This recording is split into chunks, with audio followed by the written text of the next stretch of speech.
technology person? Yes. Danielle. All right. Well, you know, we're excited. We're going to piggyback off of the awards that we just had Friday, and it was an awesome event. I mean, the turnout was great. The amount of awards is incredible. I love watching how many awards we can give out to people that are doing business, and it just keeps getting better and better. What it shows is you guys are out there working. You're doing the things that work. I'm going to give you a little history right now. See, don't say you don't learn anything from me. I'm going to teach history about where trophies arrived from. So a trophy came from a Greek word, where in the Greek times when they went to battle, what they would do is when they won a war, they would get body parts, whether it be arms or their head, and or even their armor, and they would erect these statues up on the battlefield. That was the trophies. And what it showed was the significance that we won. Look what we accomplished.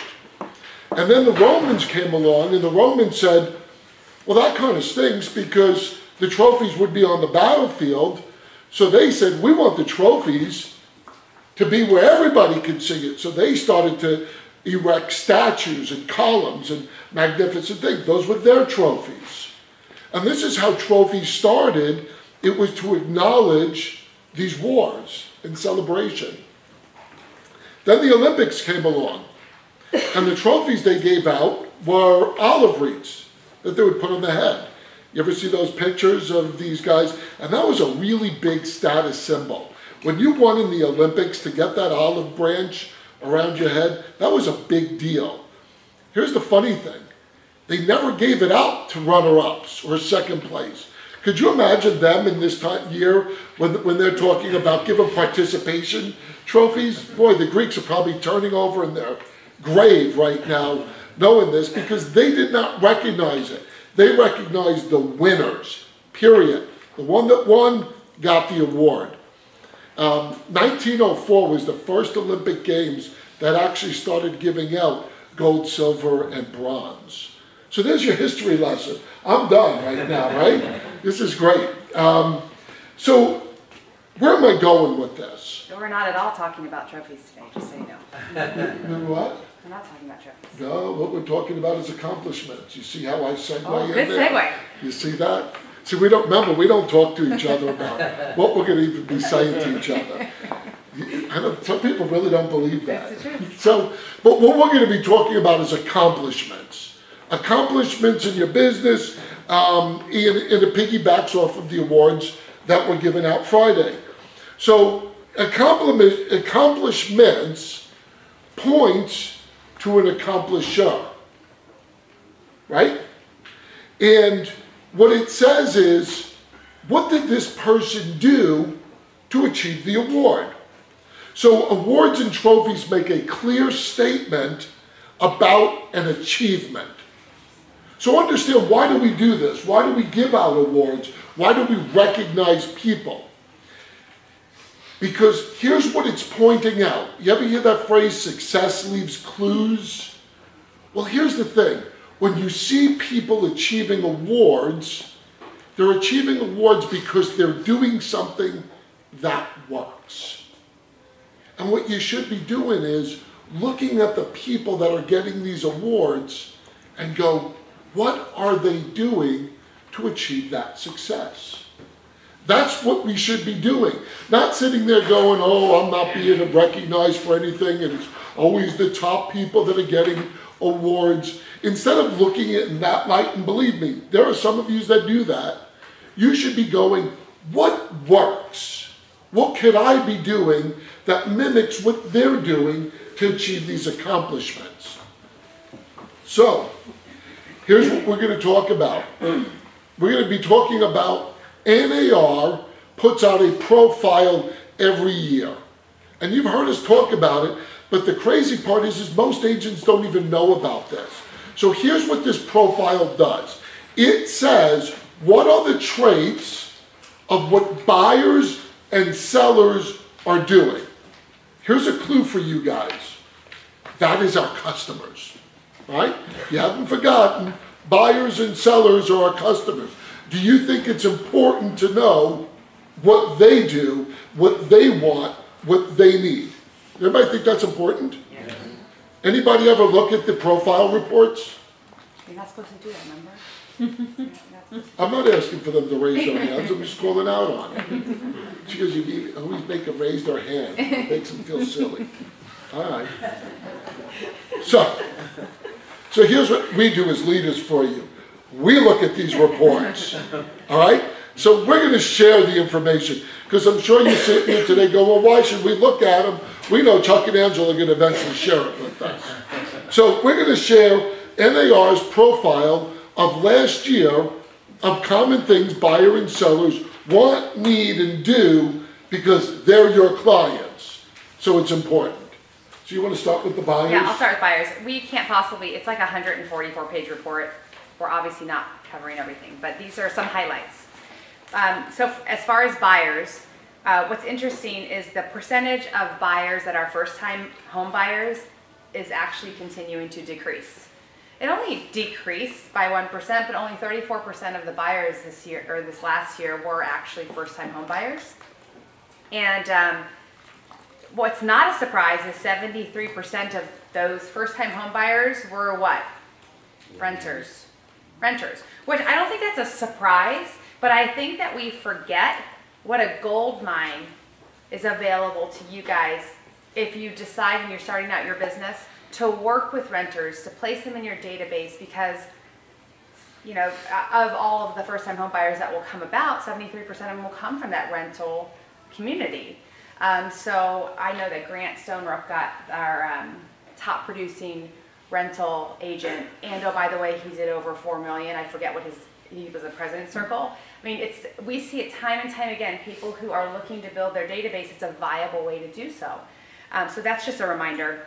The age. Well, I do want to add, remember, what we're saying here, guys, is looking for clues. Yeah. Well, here's a clue. If you're new in the business or you're struggling and you need to build a database, work with renters. Mm-hmm. Don't look at, well, I only make X amount of dollars from them. You have to look way bigger, which we're going to talk about later on in this. Right, we're sharing all kinds of statistics with you, but then we'll give you some so what. What do you do with that information? How should you be processing that in your business? Another very interesting thing that I don't think is surprising to many people is the median age of first-time home buyers is continuing to go, say, up and actually median is 32. And even repeat buyers, the median age for repeat buyers is 54. That was really interesting. It's kind of been moving a little bit up. 79% of, okay, this is the ones we love to talk about. 79% of buyers found their agent to be very useful. Oh, you're important. Yeah, 79% of them say that, right? And I don't think this is a surprise, but 88% of buyers think that online sources is the very best resource they have available. So that's not surprising because it's so readily available and there's such a vast, rich amount of information online. But what does that mean for you? What that means for you is you cannot only be valuable in the home search process. That cannot be the only source of your value as a buyer's agent, because they feel like they can find all the information they need online, which is pretty much true, right? So you're going to have to work harder to make sure that you build value in a much more well-rounded way than just searching for the home, right? And make it visible to your clients. Buyers who searched on the internet first or used the internet in any way, they typically took 10 weeks of searching and looked at a median of 10 homes before buying. Now here's the surprising part. The small population of the people who didn't use the internet at all, they only took 4 weeks and looked at 4 homes. Am I the only one who's surprised by that? Actually, it's not that surprising if you think about it. Why do you think it's more prevalent for the people who looked on the internet to look longer?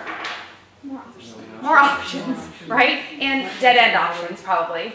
Show me this home, this home, this home, this home, this home, all of which are under contract, right? Things like that. The typical buyer... But before we leave that, understand, why is that important to you? So understand some of the other takeaways of, these people on the internet taking 10 weeks. Number one is the other reason could be is they're not as in a rush right now. So they might start out by just browsing. So what happens is if you're working internet leads, somebody signs up on your site, you got an internet lead, and you reach out to them and they don't respond, and then maybe you might reach out one more time and they don't respond. Well, here's what that stat's telling us. They're typically taking 10 weeks. So that means maybe they're not ready to reach back out to you yet. And you guys are giving up way too soon. You see that stat, when I look at that stat, that says to me, look, just because they're not responding doesn't mean they're not serious. They just take longer. So that's a big takeaway for that stat. And follow-up is one of the weakest areas of the way agents conduct their business, right? They just stop following up way too soon, way too soon. 89% of buyers who use the internet found photos and detailed information useful. Well, yeah, that's where they're getting all of their stuff. And I just say, duh, what's that emoji that's like this? But look at the photos. Go online and look at people's photos. They're by and large terrible. And if you look at the detailed information, I think they forgot the detailed part, right? Because either there's just this small amount of information or it's written so poorly, you make a judgment about the person who wrote it. So we are the source of the photos and the information. If you're not good at that, you need to get somebody else to take your photos and get help with the information. Because 89% of buyers, this overwhelming population of buyers need and rely on that information as useful information. So we need to be professional in the way that we present that information so that they translate that into you being professional. Here's a couple of other tips, guys, to take away on that. One is stop checking off the box when it comes to verbiage. Verbiage is very important, and you guys are just sitting there going through it as quick as possible. Sell the property. Be creative. That's what they're looking at. And here's another tip for you guys. Your first 4 photos are your most important photos.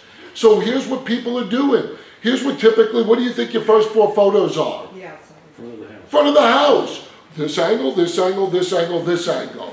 No, your first 4 photos better be your first best pictures. 1 of the front, 1 inside, or 2 inside, and 1 in the back. So understand, I'm giving you some tips to get a better advantage. That was a good tip, actually. Yes, thank Good you. job. So here's where we start to get the biggest hints of where we're falling short. 89% of buyers say they would use their agent again or recommend them. 89%. So they like you, right? They were happy with you. Can we interject on that? Of Who's course. we? Somebody are here? Yeah, I'm a couple. I got multiple personalities. So we're all going to chime in on this one. Are you guys not blown away? Every year we say this. Listen, once again, 89% were using the same agent or referred by somebody else. No, that's not what it says. Okay, tell me what it says. We need to back out for a second. Okay. Totally kidding. So no, 89% of the I'll get it buyers back. use somebody. I know you will. I'm so afraid. So 89% say, I enjoyed my experience with my agent and I would use them Right, again. okay, that's what I They said meant. I would use them They again. would. 89%. Look, here's my daughter. No, That's not what you said. no, it's not what you said. No, It isn't. that's what I meant. 89%. They like you guys. They want to refer you out. They didn't say, let's go back to the internet and look. They're basically saying, we like our agent and we want to refer them out. Because when you start to hear some other stats, this is where the controversy comes in. 12% of buyers used an agent that they used before. Yeah, oh, was that the stat I was just talking about? I didn't hear 12. No, I said, watch this So next 12, stat. yeah, only 12% actually used an agent that they used before. 12. But 89% said they were going to use them again or refer them out. So either that makes these people a bunch of liars, Or it's our fault. or they Right. forget who their agent is. Exactly. So what's interesting is, and this does not mean, okay, so 42% of buyers used an agent that was referred to them, but it doesn't mean that's connected to an agent they've used before.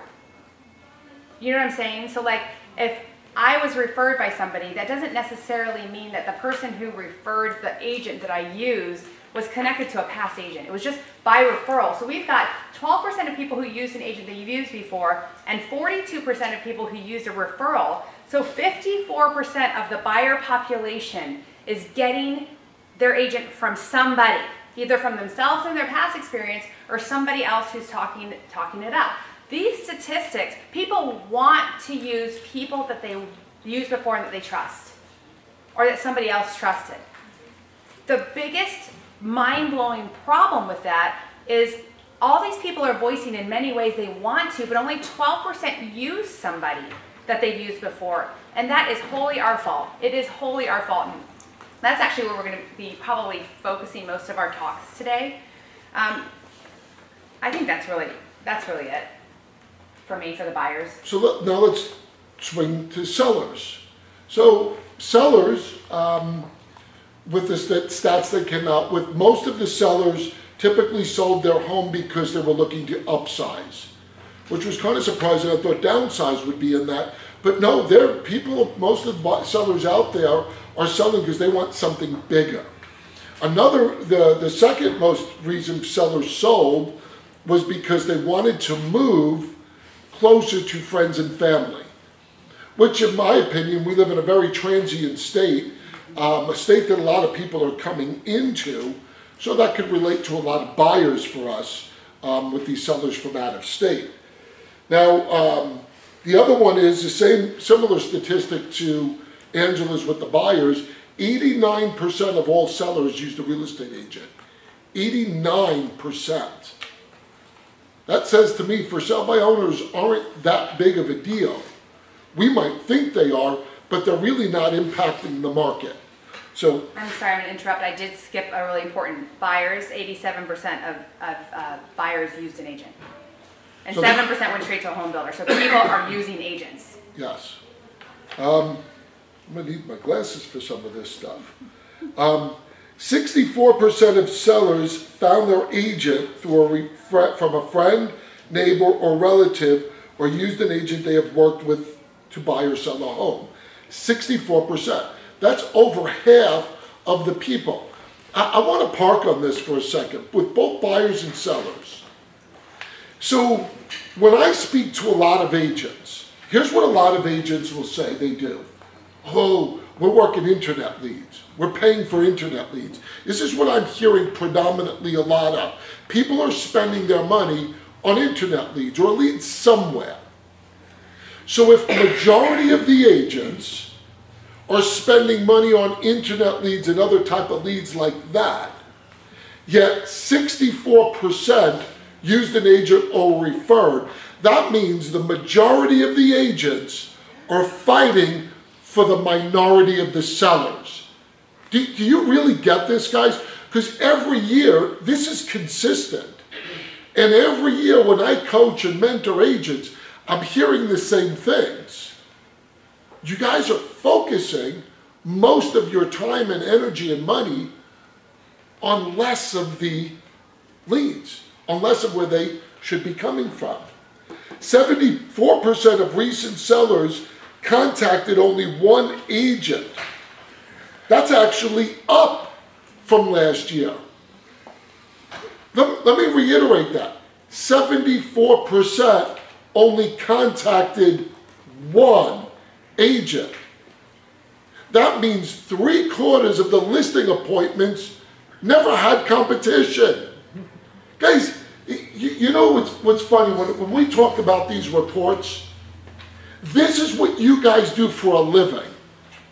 And yet most of you have no idea of these mind-blowing statistics. So what happens is you're focusing your time and energy or your worries on the wrong thing.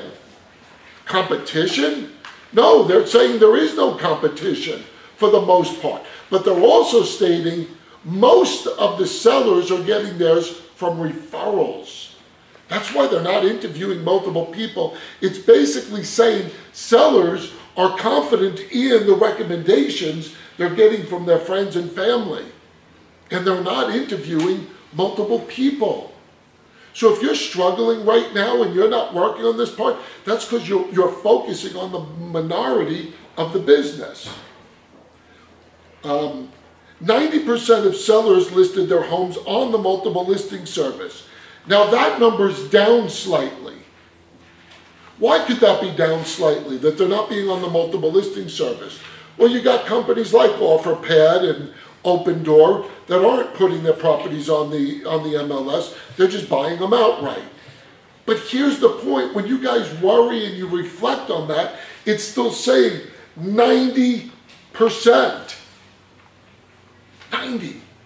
That means most of them aren't listing or selling their homes to these guys. Stop being fearful. The sky's not falling. There's plenty of business out there. The typical seller has, now this one is just incredible.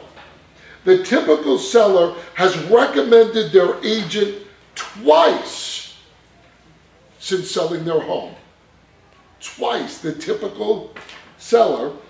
33% of sellers they recommended their agent 3 or more times. Does that not jump out at you and go, who is your best source of business? Your clients. They're telling us every year. They'll refer you out if you do a great job and if you stay in touch with them. 85% said they would, so 85% would definitely or probably recommend their agent in the future. 85%. Yet most of them don't. So, where does that leave us, guys, with these numbers?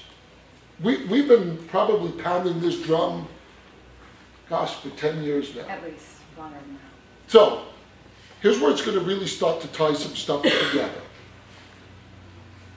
Those people you see getting awards, those top producers, those people doing a lot of business, have a commonality. And their commonality is they get a lot of referrals.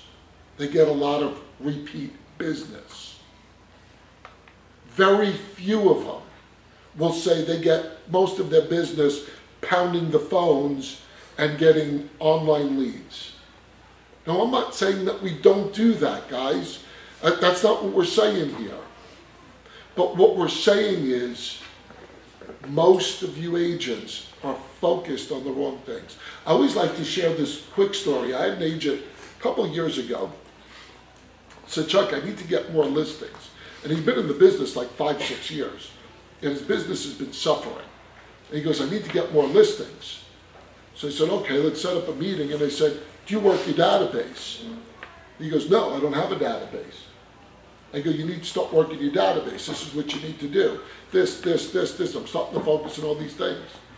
At the end of about 15, 20 minutes of laying out a whole plan of working your database, here's what he said to me. Okay, when are you going to start to teach me how to get more listings? Guys, you know what? He's not the only one with that mindset. I think most people feel if they're not doing what everybody else is doing or spending the money over here, that they're doing the wrong thing. Me and Angela used to sell $40 million of real estate a year. 40 million. Our business came from referrals and past clients. We focused on that. Yes, did we pound open houses at the beginning? Yes, to build that database up. What we teach and know works. And statistically, NAR says 96% of all agents do not work their database. 96%. Now, some of you might be sitting and go, I work my database. Well, I'm going to question how effective do you work your database. So that's what we're going to talk about right now. The 7 best practices in building good relationships. Now, I will tell you, if you're an agent sitting here today or listening to me, what we are going to go over is the number one thing you should be focusing on as a real estate agent. Number one. Not put it on the back burner. Oh, not they love me, they'll remember me. The number one thing, these 7 things should be embedded into your business and should be your first order of priority to do all the time. So here's the 7 things. Well, Take it away, Maestro. before we get into the 7 things, here's what we're not saying. If you're looking to build your business from where it is today, you have to prospect. You have to. Prospect means going and meeting new people and looking for people who will buy or sell and choose you. There's no, if you're on a growth cycle, it has to be, I'm working my database, it's always foundational, but I'm also prospecting to add to that, right? If you're satisfied with your business, then working your databases only is sufficient. But anything on a growth cycle, if you're on a growth cycle, about 35 to 40% of your business should be coming from your database and the rest should be coming from your prospecting. So that's a part of growing your business. If someone says to me, 99.9% of my business comes from my database and I want to double my business, and they actually work their database, they're not going to get double without prospecting. So we're talking about foundation, the most important foundational principle, but we are not downplaying prospecting at all. Okay, so the first point that we want to make is be patient in building new relationships. Patience is a hard word. Well, maybe not for some of you, but for me it is. Patience. Relationships takes time. You can make a great first impression on people, but that's all it is. It's a first impression. It's a first impression. It's a great start, but I don't think there'd be anybody in here who would disagree with, if you go out on one date with somebody, you don't say you're in a relationship, right? I'm in a really serious relationship. No, you're dating, right? In order for it to go from dating to I'm in a serious relationship takes time and effort.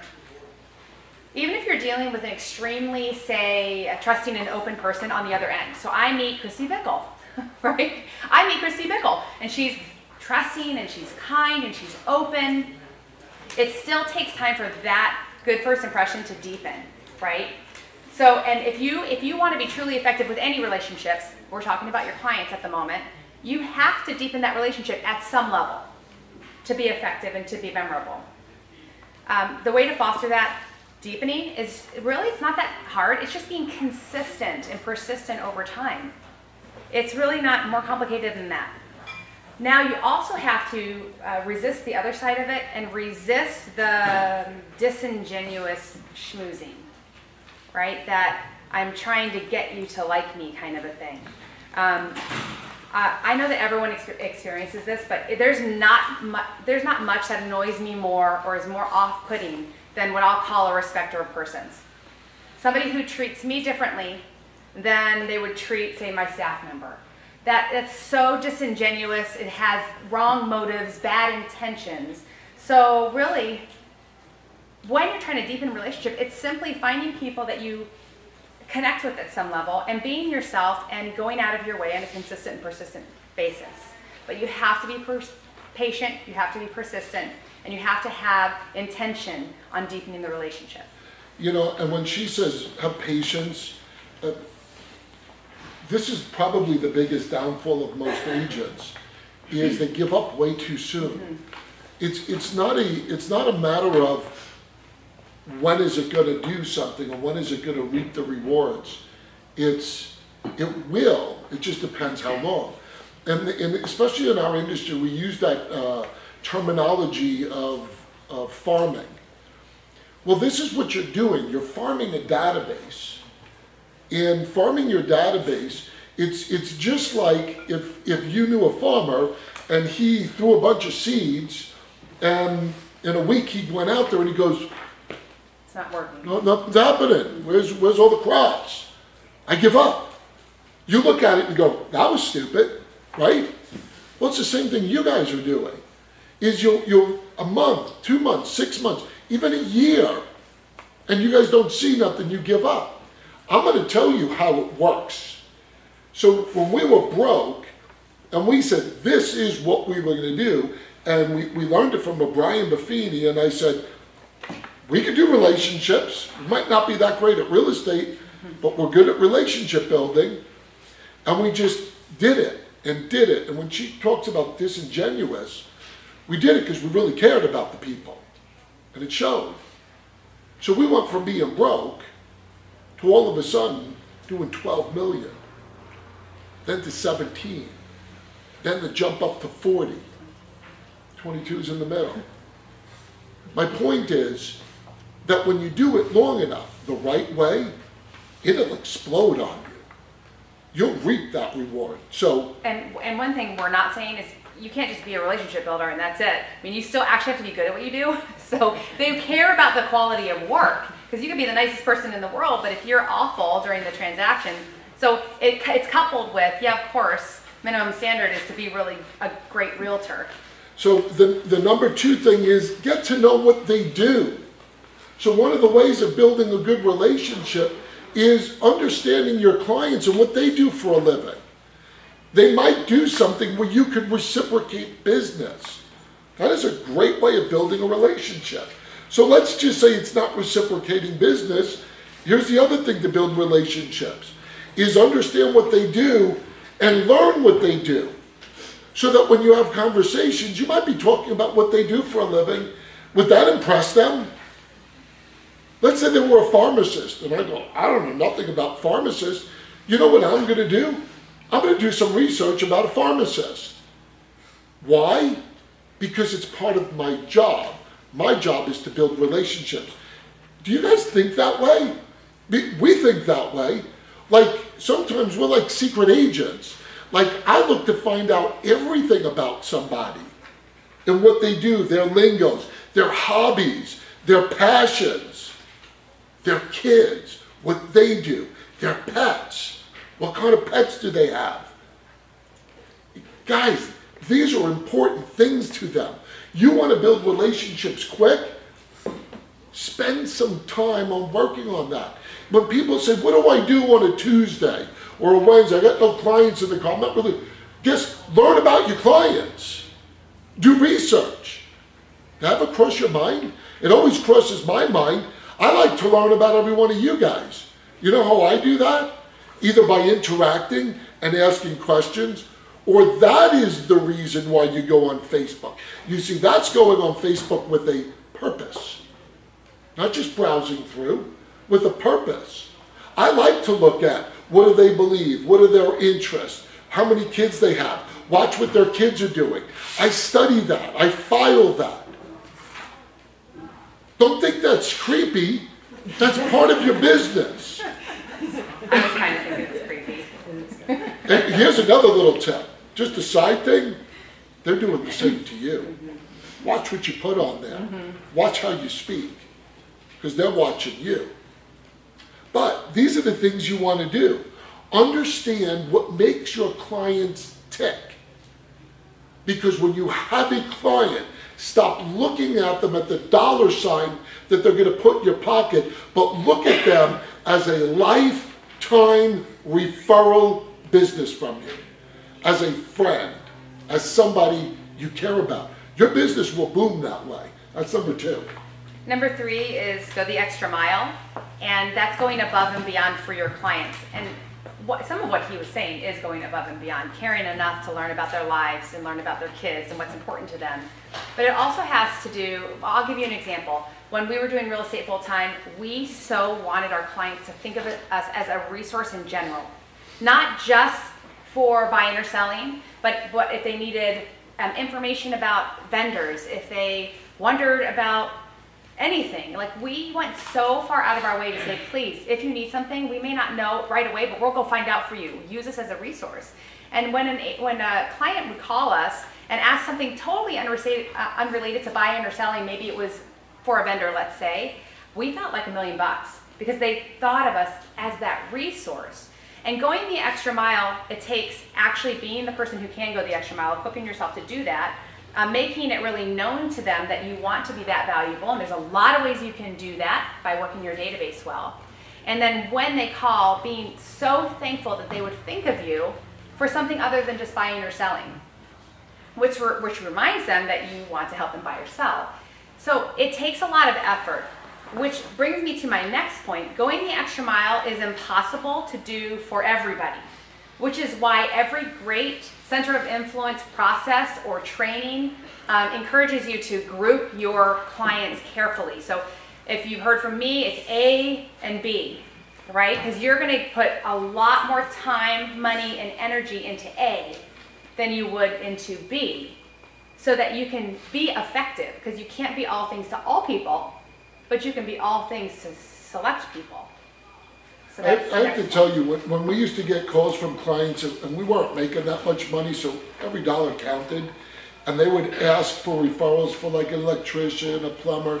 Instead of us getting mad when we see them calling, I actually said, wow, that's impressive that they would call me for those things. Because when they go to sell real estate or they know somebody, I know they're calling me for that. Also, don't miss the opportunity when they do that. Always ask for business. People like to reciprocate. You know what? People love to give back. So if you're helping them out at the end of the conversation, say, by the way, do you know anybody looking to buy or sell real estate right now that'll enjoy my services? Don't be bashful asking for that. One of the biggest things that I embedded into my mind was this: if you don't ask for business, you won't get the business. Ask for the business. The next one is treat every client as they were the most important one. Guys, go out of your way for these people.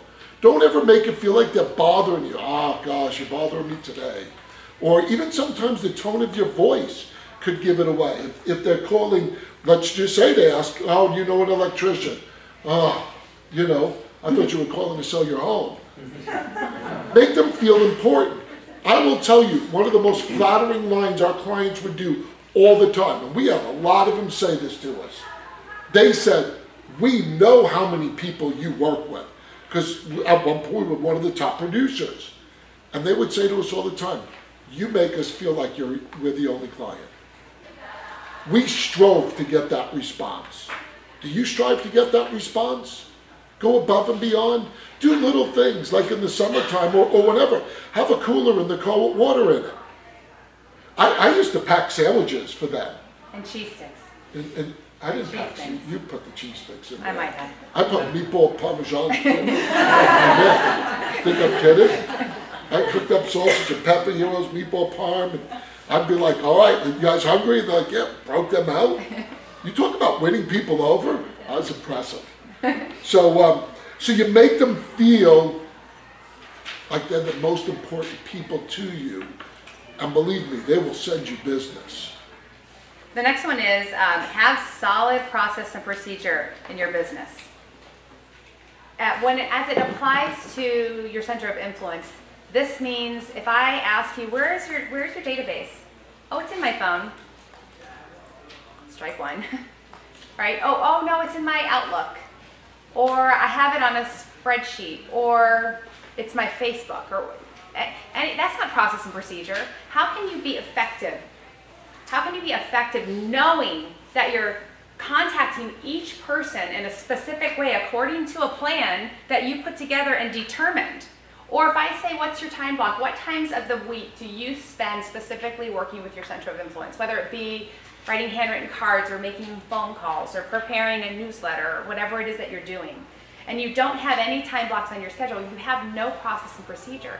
It's much like working with buyers or sellers. If you have 2 clients, it's not too hard for most of us to keep track of where you are in the process of buying or selling and you know what has to come next, maybe timelines. But add 10 more to that, very few of us could keep that straight in our head without some good process and procedure.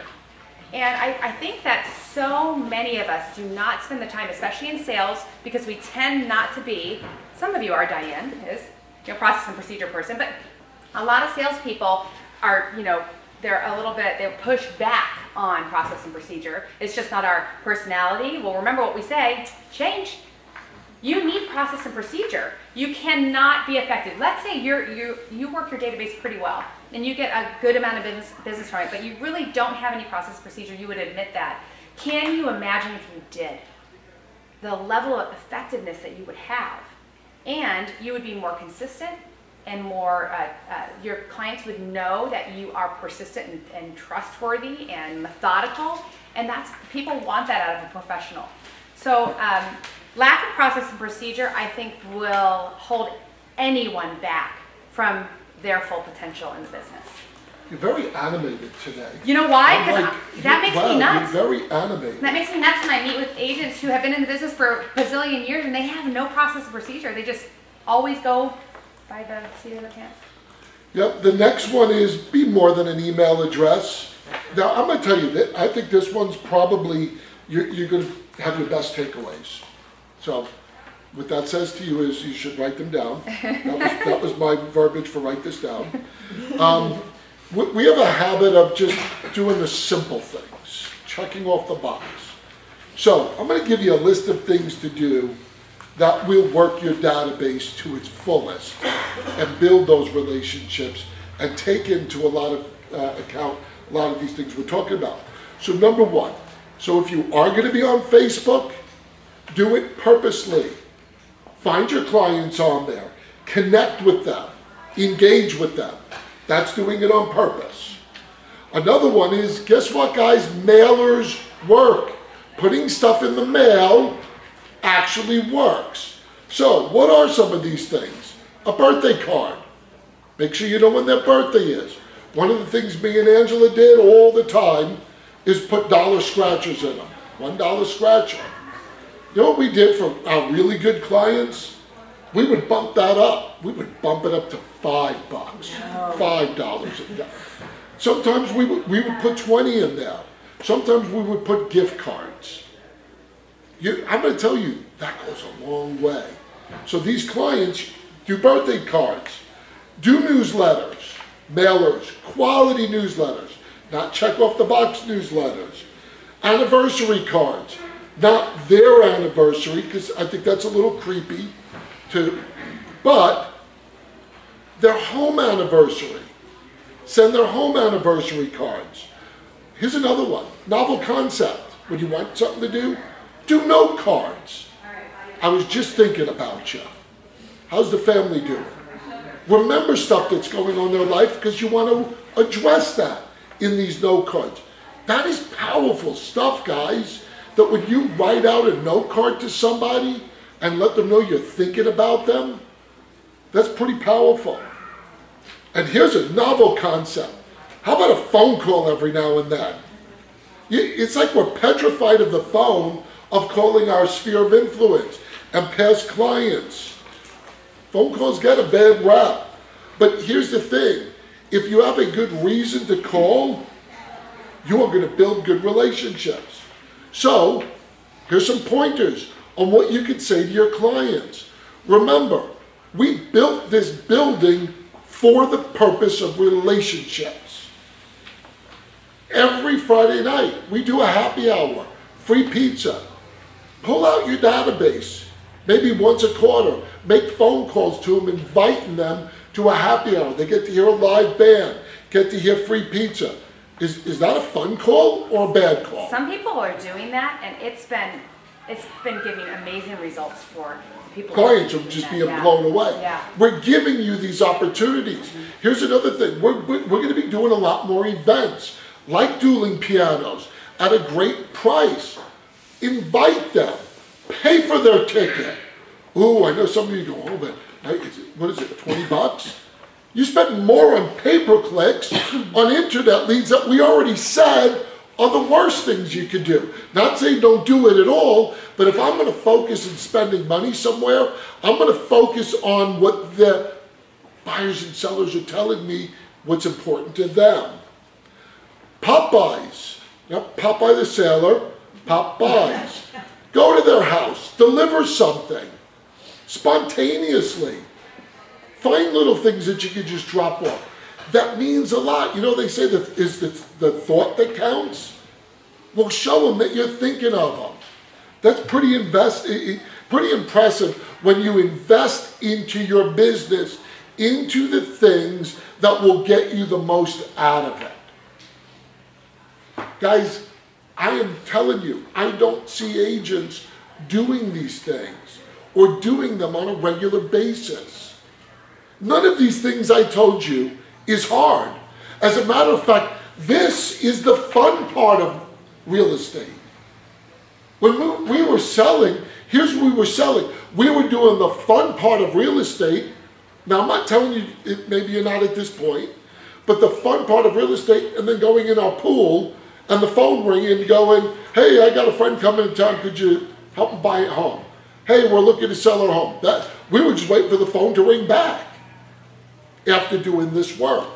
But you gotta reap what you sow by sowing these seeds and constantly nurturing it.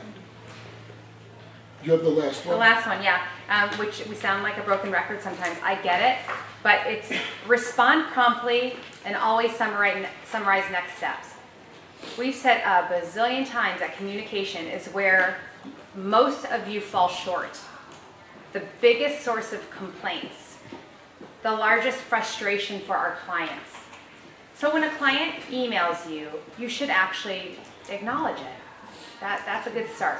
Even if they've asked you for something that you don't have the answer to or you're not sure about, at least say, I've received your email or your text or whatever, and I'm gonna get back to you whenever. And then actually do. I know that sounds like a no-brainer, but that's what I get complaints about, you guys, is communication, number one. Even your biggest communication about each other. Biggest complaint about each other is communication. And also, no matter how quick or trivial the meeting was or the conversation was, you have to summarize next steps. This is what I heard you say, this is what we're doing next. And the purpose of that is to make sure, number one, you're on the same page as your client. Because you could have been an extremely clear communicator, and they could have spaced out. Do you know that every single person in this room has spaced out a number of times while we've been talking? It's impossible not to. It's how our brains work. We can't be focused all the time. So you've missed what we've said, right? I missed some of what he said, he missed some of what I said. I didn't miss anything. Yeah, you did. Yes, you did. I was attentive the whole time. So when you summarize the next steps, they have a chance to ask you clarifying questions, and perhaps you'll find out that you weren't as clear or they didn't receive it, and that's just good communication. Well, and also it documents what happened during the conversation, which is great to refer to later, right? It's just another process and procedure actually to put into your business to make people feel heard, to make people feel like you are trying very hard to stay on the same page and that you do what you say you're going to do because they actually understood what you said you were going to do. So that's the last one. So here I'm gonna tie this all in together and package this up for you. If you're sitting here today and you want to take your business to another level, if you want to do the volume of a top producer, first and foremost, I'm going to tell you what we just told you works. Do you know how I know that? It's what we did. It's what we teach. It's what we still do. The second thing is I understand there's some agents that still struggle in this field, and you might go, wow, I get that. That makes so much sense. And then what happens is you don't implement it. And when we read NAR statistics all the time, telling you, by far, there's not even a close second, the number one way of getting business is by past clients and referrals. The number one way by far. And we're not focused on it. That becomes a struggle and a problem. I noticed that years ago. That's why we created a system called the Platinum Club. It works your database for you excellently. It's an impressive system, but there are things you still want to do in conjunction with it. But isn't that impressive when you have a safety net that if you forget to do any of the other things, it's still being done for you? And we have a superstar in Sheridan that works it. Do you know what? I get to hear her talk to your clients. How could you not like this girl? She makes you guys sound Wait, I gotta say one thing. Here's the thing. I've never seen her mad. I've never seen her angry. I've never seen her yell. So this morning, here's what she says. And for a second, I was like, what? There was something on that Kristen said she couldn't find. And Charity goes, I put it on your desk. Kristen goes, not there. She found it there. And here's what she said. I'm going to kill her, but that way. So I was like, what? With kindness. So violent. She's so violent. Ooh, pound me to death with that kindness. But here's my point, guys. She's on your team. She becomes part of your staff. We do the Platinum Club for happy hours. These clients of yours are showing up. And they're loving it. They're like, this is unbelievable. Here's another thing you should be doing. Here's what you all should do. Find your clients and invite them to a dueling pianos. A night out on you. And you ready? Here's another cool thing. Tell them invite some friends. So you all sit at the table. And they all look at you going, wow, look what my agent does for me. And here's the kicker. They go, this is your office? You want to impress people? You bring them here? I got agents bringing clients on this patio, and they're going, this is where you work? Wow, that's impressive. The building was designed for you to get more business. There's a purpose to it. But if you don't use it, you don't benefit from it. So if you're not in the Platinum Club, guys, I will challenge you that if you're not doing these other things, you need to be in there. She will work that business for you. It's probably one of the best systems in the industry. Nobody's ever done this before. We figured it out and are making it really good to work your database on your behalf. We make you look good. We send out the birthday cards with the dollar scratcher in them. And agents are getting calls from their clients. Oh, thank you so much for the birthday card. And here's what some agents are doing because they're forgetting they're even going out.